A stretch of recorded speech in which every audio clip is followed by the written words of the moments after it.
el HL de tipo 2. Para la última de la fila. Sí, ahí dice HLA2, realiza la presentación antigénica de linfocitos TCD4. Pero ¿qué tipo de inmunidad crees que activa? ¿La celular, la humoral? ¿Qué inmunidad? Ambas. ¿Qué inmunidad?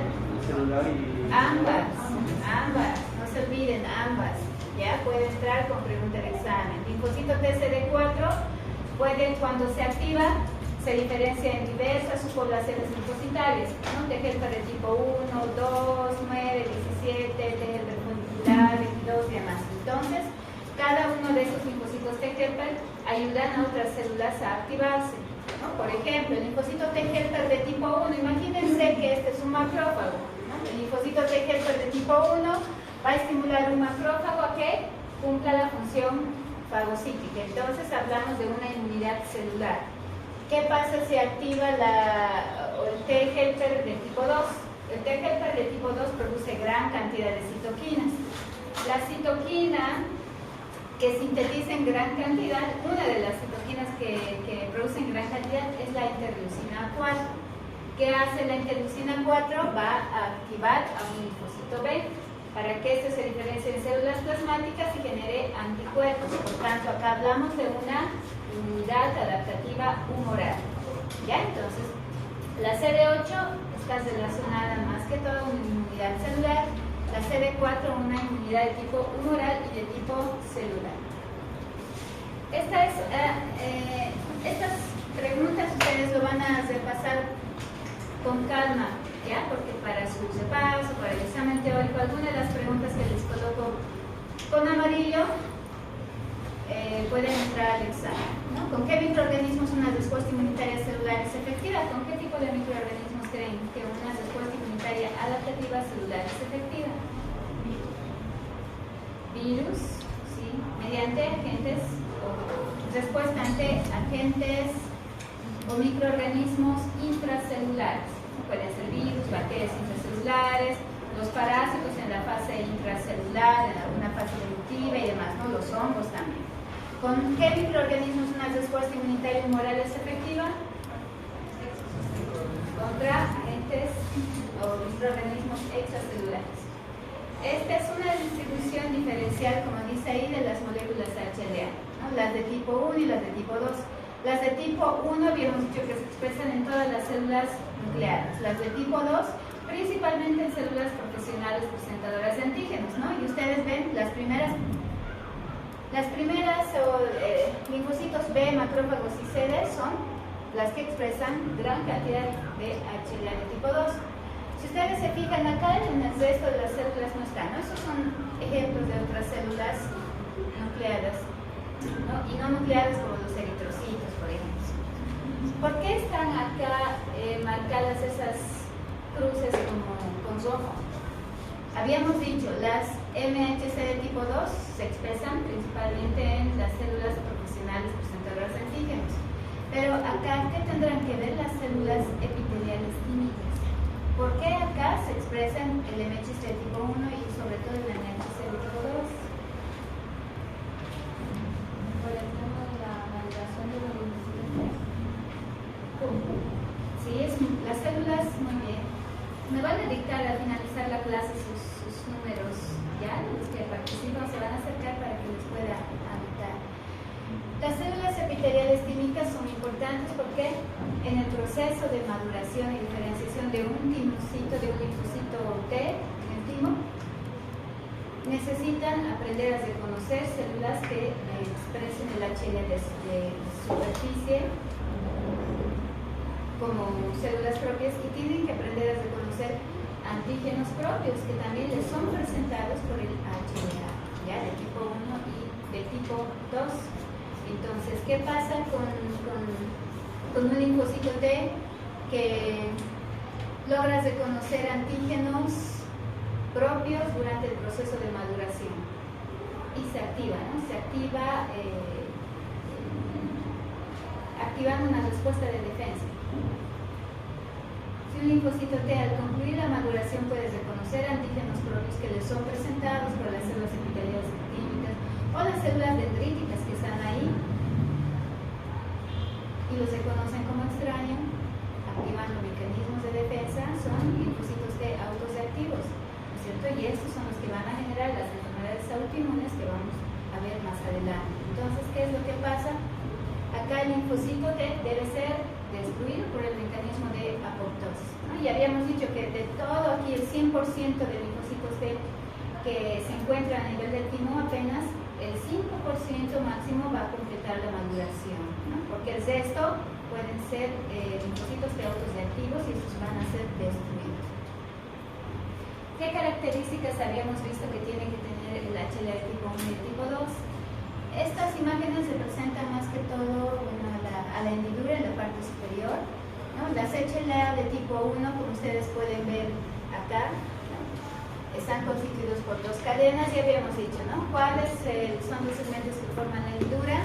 HLA de tipo 1 y de tipo 2. Esos puntitos rojos que ustedes ven ahí en la imagen son lugares conocidas como áreas de anclaje, áreas donde se van a unir con este péptido lineal, ¿no? Para que mantengan una unión estable. Estas áreas de anclaje generalmente corresponden a esos aminoácidos, ¿ya? La glicina, leucina, tirosina y isoleucina son los lugares de anclaje.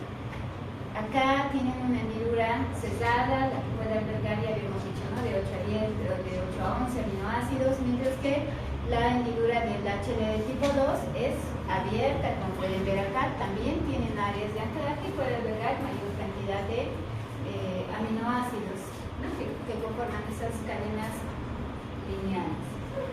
Y pues acá hay otras moléculas que pueden ayudar en la presentación de un inmunógeno o linfocito T, que son parecidas a las HLA de tipo 1, ¿no? Ya habíamos visto acá que las HLA de clase 1 tiene una cadena dividida en 3 segmentos y una beta-2 microglobulina, ¿no? Es una molécula accesoria.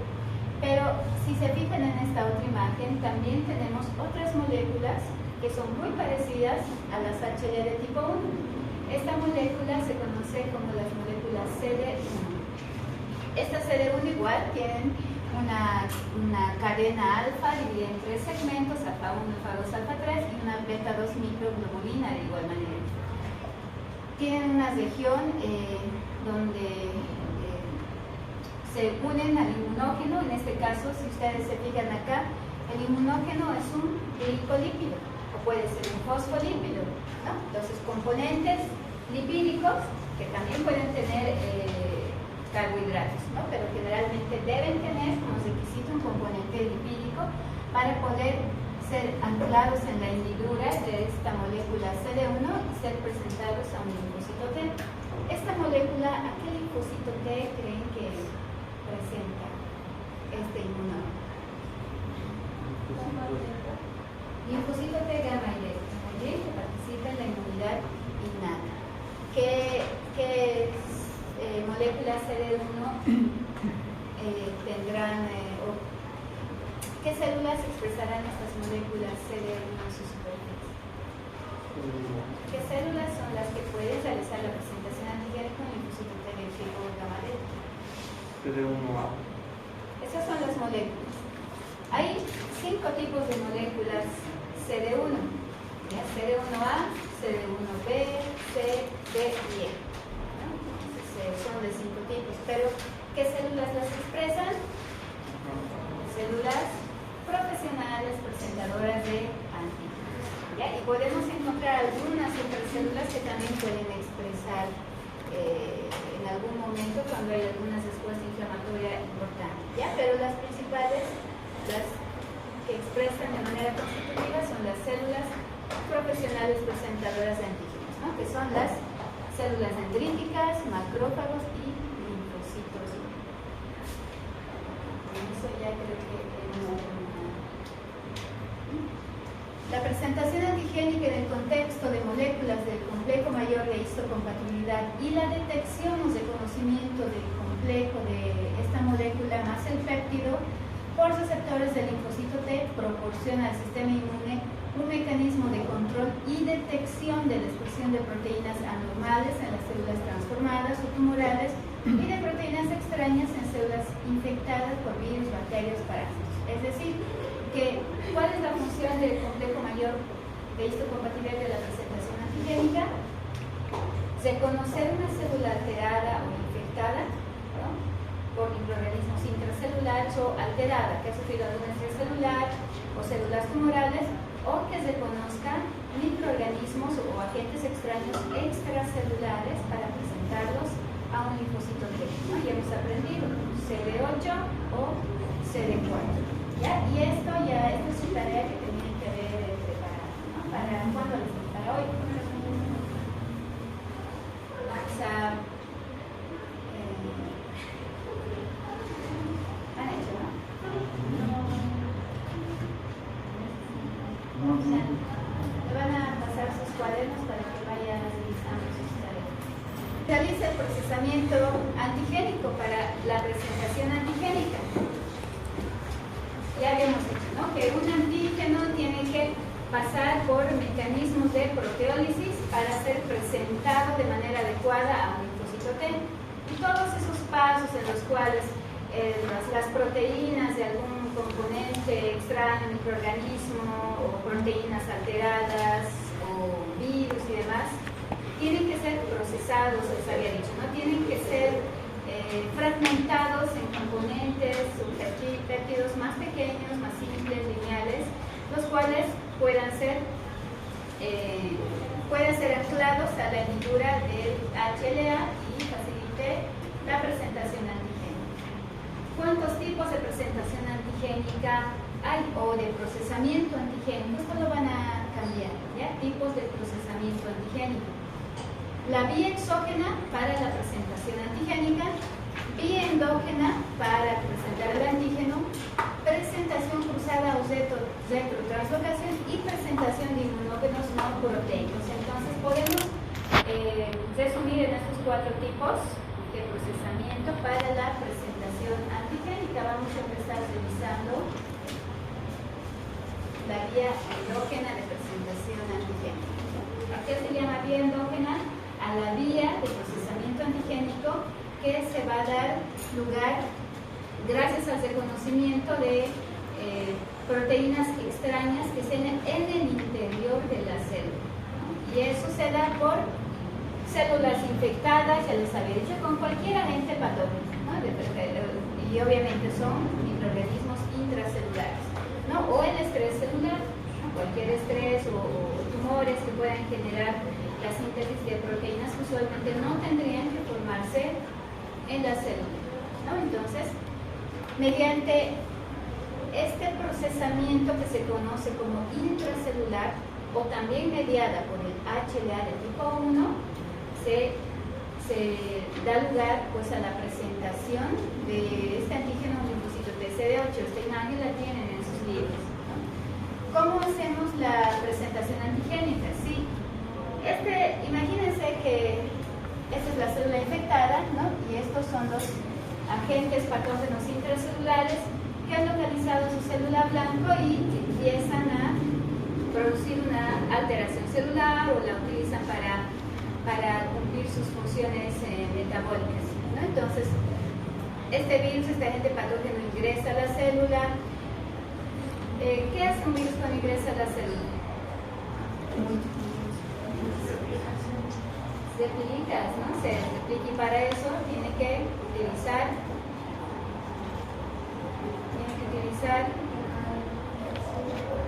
ADN celular para sintetizar sus propias proteínas, ¿no? Y estas pues, se ensamblan, forman un nuevo virus y este sale al exterior del organismo, ¿no? Entonces, durante todo este proceso de replicación se forman proteínas que van a ser componentes estructurales y no estructurales de un virus, ¿no? Si hablamos de ese ejemplo. Entonces, estas proteínas que se pueden formar, ¿no?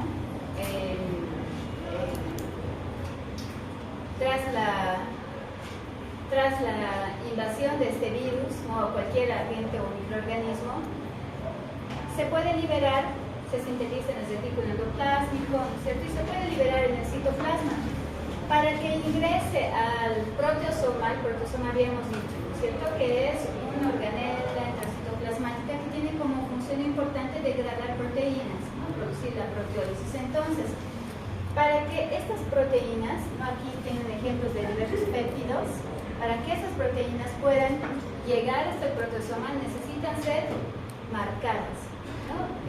Identificadas y llevadas hasta el proteosoma. ¿Cómo lo hacen? Mediante una molécula que se conoce como la ubiquitina. Lo está mencionando como ubiquitina. Esta molécula se pega a los péptidos o se pega a los componentes proteicos y los lleva hasta el proteosoma. El proteosoma tiene gran cantidad de arsenal enzimático, principalmente proteasas, que van a degradar a los componentes proteicos, ¿no? De componentes grandes en componentes más pequeños. Si ustedes ven acá, cada uno está separado, ¿no? Y estos componentes pequeños o cadenas peptídicas tienen que ser incluidas en la hendidura del HLA de tipo 1. ¿Ya? Entonces acá ustedes en el retículo endoplásmico pueden ver el HLA de tipo 1. ¿No? Entonces estos péptidos tienen que ingresar a esta hendidura. ¿Y cómo ingresan a la hendidura? Hay moléculas o aminopeptidasas que pueden ayudar a transportar estos péptidos o estas moléculas de gran importancia. ¿Se acuerdan cuando habíamos visto la clasificación de las HLA de tipo 2? Dentro de las HLA de tipo 2 habíamos visto otros grupos o subgrupos, las TAP1 y las TAP2. ¿Ya? Estas son las que van a ayudar a que estos péptidos pasen al retículo endoplásmico y sean llevados hasta la hendidura, ¿no? Y se puedan unir al HLA de tipo 1. Entonces, esta imagen también la tienen ustedes en sus libros, ¿no? Esta es la vía endógena, intracelular o mediada por el HLA de tipo 1. Aquí les he puesto como ejemplo el ingreso de un virus, ¿no? Aquí si ustedes se fijan, el virus ha infectado esta célula blanco y una vez que infecta la célula blanco, ¿qué hace el virus? ¿No? El virus puede liberar su ARN viral, ¿no es cierto? Pasar la información genética al DNA y a través de este codificar o sintetizar sus propias proteínas, ¿no? Para posteriormente ensamblarse y salir a infectar otras células, ¿no? Entonces las proteínas virales que son liberadas, ya les había dicho, ¿no? Se pueden unir con la ubiquitina, pasar al proteosoma, del proteosoma se fragmentan, ¿no? En componentes más pequeños, los cuales gracias a esta molécula TAP1 o TAP2, que son moléculas chaperonas, pueden facilitar el paso al retículo endoplásmico, ¿no? Entonces, si ustedes se fijan acá, ingresan estos péptidos para unirse a la hendidura del HLA de tipo 1. Pero, ¿qué pasa con el HLA de tipo 1? Ya habíamos visto, a nivel del retículo endoplásmico pueden empezar a sintetizarse, ¿no? La cadena alfa, después se une la cadena o la beta-2 microglobulina, pero para que esta unión se mantenga estable y forme un HLA completo, necesitamos de otra molécula importante, ¿no? Que es la calnexina. Las va a mantener estables y va a ayudar a que se una este péptido a esta HLA1 y beta-2 microglobulina. Pero también participan acá en este ensamblaje otras moléculas, ¿no? De gran importancia. La calceticulina, ERP57 y la tapacina. La misma que va a facilitar el transporte de los péptidos hasta la hendidura, ¿no? Porque si ustedes se fijan acá, la tapacina, además de mantener estable esta unión del HLA o de las cadenas, la cadena alfa con la beta-2 microglobulina, también va a participar en el transporte de estos péptidos al interior del retículo endoplásmico. ¿Qué pasa si estas moléculas son grandes? El proteosoma los fragmenta a las proteínas en péptidos más pequeños, pero algunos péptidos todavía pueden ser grandes como para que se puedan unir a esta hendidura, por tanto deben ser cortados, ¿no? En segmentos más pequeños. Para esto, esta molécula actúa como una tijera molecular, ¿ya? Entonces, es una proteína, pues proteína activadora que está en el retículo endoplásmico que va a ayudar a que este péptido sea fragmentado hasta que logre tener un tamaño adecuado para que se pueda unir al hendidura. va a migrar hasta la superficie celular para presentar a un linfocito T CD8 este antígeno que ya ha sido procesado. La vía exógena mediada por el HLA de tipo 2. ¿Por qué se llama exógena? Porque captura agentes o componentes extracelulares, ¿no? Si hablamos, ponemos como ejemplo un microorganismo ahí como está en la imagen, ¿no? Pueden, esta célula corresponde a cualquier célula nuclear, ¿ya? Y acá en esta imagen, esta célula corresponde a las células profesionales presentadoras de antígenos, ¿no? Entonces, el microorganismo puede ser endocitado, fagocitado, ¿no? Formando una vesícula fagocítica. Esta se une al lisosoma formando un fagolisosoma. Y como ustedes ya saben, pues se fragmentan los componentes del microorganismo y de acá, pues, acá adentro están, ¿no? Componentes de carbohidratos, péptidos, ácidos nucleicos, lípidos. Y una vez que se fragmentan, esperan a que estos se puedan unir al HLA de tipo 2. ¿Qué pasa en el retículo endoplásmico? Se empiezan a sintetizar con el estímulo de la endocitosis, se empiezan a sintetizar mayor cantidad de moléculas HLA, ¿no? Las HLA, como ustedes ya saben, tienen dos cadenas, cadena alfa, cadena beta. ¿Ya? Pero acá, como se están sintetizando acá en el retículo endoplásmico, durante todo este proceso, ¿no? A través del retículo endoplásmico se sintetizan muchas otras proteínas, ¿no? Que pueden ser producto del metabolismo normal de la célula, y estas pueden unirse al HLA de tipo 2. Pero para evitar que cualquier molécula proteica se una a la hendidura del HLA de tipo 2, necesitamos una molécula que proteja esa hendidura. Esa molécula se conoce como la cadena invariante. ¿Perdón? Ya siempre nos cuarto, doctora. Ya. Ok, entonces, una vez que se une a la cadena invariante, se forma una vesícula a partir del retículo endoplásmico. Esta vesícula puede tener componentes ácidos que de manera progresiva van a empezar a fragmentar esta cadena invariante, quedando únicamente la región que cubre la hendidura. Esta región se conoce con el nombre de clip. ¿Ya? Esta vesícula se va a unir al fagolisosoma, ¿no? Y durante el viaje también hay otra molécula que se conoce como HLA-DM. Esta HLA-DM va a ayudar a que este clip se libere, y una vez que esté acá en la región del fagolisosoma, se va a unir el péptido a esta hendidura y va a ser presentado al linfocito T de tipo CD4. Ya, vamos a quedar ahí, vamos a continuar con la presentación cruzada